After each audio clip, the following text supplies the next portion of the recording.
நீங்கள் பார்த்து கொண்டிருப்பது இது ஒரு மாந்திரிக பயிற்சி பாடம்.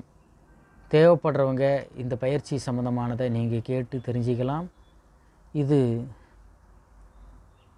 இந்த எச்சனியை பற்றி நம்ம பார்த்துக்கொள்ளலாம்.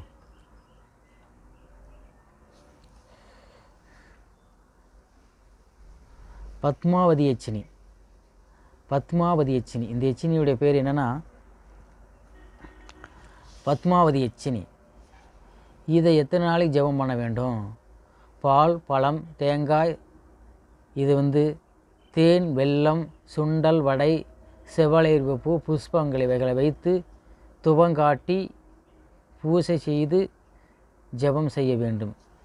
இந்த மந்திரத்தை எத்தனை நாள் செய்யணும்னா 22 நாள் செய்ய வேண்டும். இரவு நேரம் தான் செய்யணும். இப்போ சொல்கிற பூஜைகளெல்லாம் பகல் நேரத்தில் செய்யக்கூடாது. அப்படின்னா அந்த தேவி அந்த தெய்வங்கள் வரமாட்டாங்க. இரவு நேரத்தில் தான் இது செய்யணும். 22 நாள், 22வது நாள் தேவி உங்களுக்கு பிரசனமாவாங்க. இது குறி சொல்லும். 3 காலத்தில் நடப்பதையும் கண்டுபிடிக்கலாம். திருடியவன் எவன்? எவன் திருடினவன்? எடுத்தவன் யார்? அவன் பெயர் என்ன? அவன் எங்கே இருக்கிறான்? அவன் எந்த ஊர்? அனைத்தையுமே இந்த பத்மாவதி எச்சினி சொல்லுவாங்க. நீங்கள் சந்தேகமாக இருந்தால் இந்த எச்சினியை சித்தி செய்து கொண்டு நீங்கள் குறி சொல்லலாம்.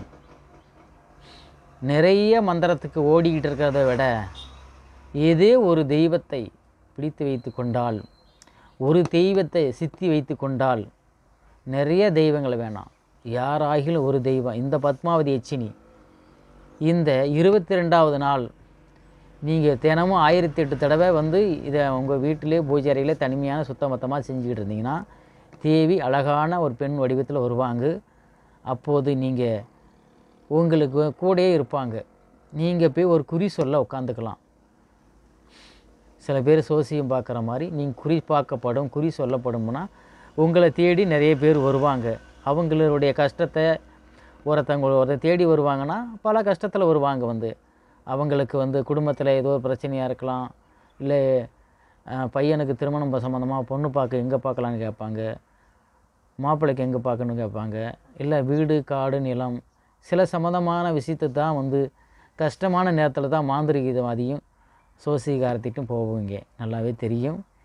இதேமாரி இந்த தேவியை எச்சினியை பயன்படுத்தி வைத்து கொண்டால் குறி சொல்கிறதுக்கு ஒரு பெரிய சக்தி. இதை வச்சு பெரிய ஆளாகிறதுக்கு, பெரிய மந்திரவாதி ஆகிறதுக்கு இப்படி தான் வராங்க.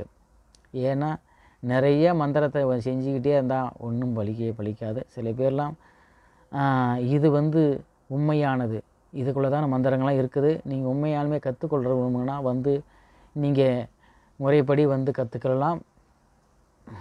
இதுக்குள்ளதான மந்திரத்தை கற்றுக்கொள்ள விரும்புகிறவர்களுக்கு கிடைக்கும். ஏன்னா முறைப்படி இதை அப்படியே நான் கூட சொல்லணுன்னா கூட இது அது இன்னும் சில ரகசியங்கள் இருக்குது. முறைப்படி வர்றவங்களுக்கு தான் இதை சொல்ல முடியும். இல்லை வாட்ஸ்அப் மூலிமா கூட நீங்கள் இந்த மந்திரத்தை இதை பற்றி சித்தி அடைகிறதுக்கான வழிகள் அனைத்தையும் சொல்லி தருவோம்.